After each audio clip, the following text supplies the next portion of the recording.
Dear Kuya Poy, sana may rewind sa totoong buhay. Kasi kung meron, hindi sana ako ganito, Kuya Poy.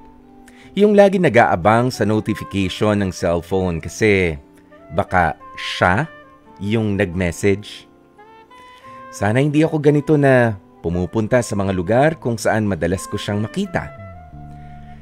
Sana hindi ako yung nagbabaka sakali na matsyempuhan ko na naman siya. 1 taon na, Kuya Poy, nang magtapat ako ng nararamdaman ko sa kaibigan ko. Halos kasama ko kasi siya araw-araw sa eskwelahan, kalaro sa online games, at iba't ibang mga ganap pa sa buhay.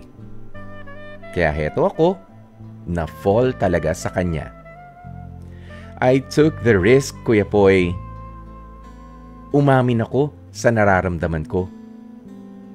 Ang kaso, hindi nagtugma yung pakiramdam namin sa isa't isa.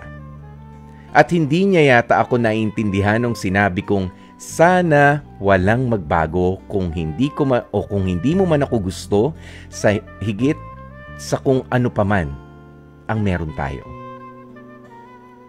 Na sana maging magkaibigan pa rin sana kami.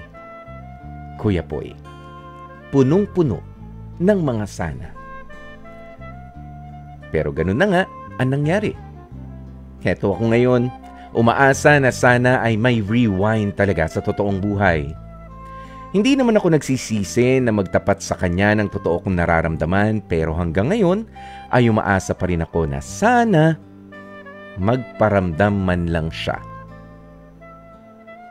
Hanggang dito na lamang, Kuya Poy. Pa-request na lang ng Umaasa by Carlene. Isa ring matinding umaasa, Thalia ng Marikina.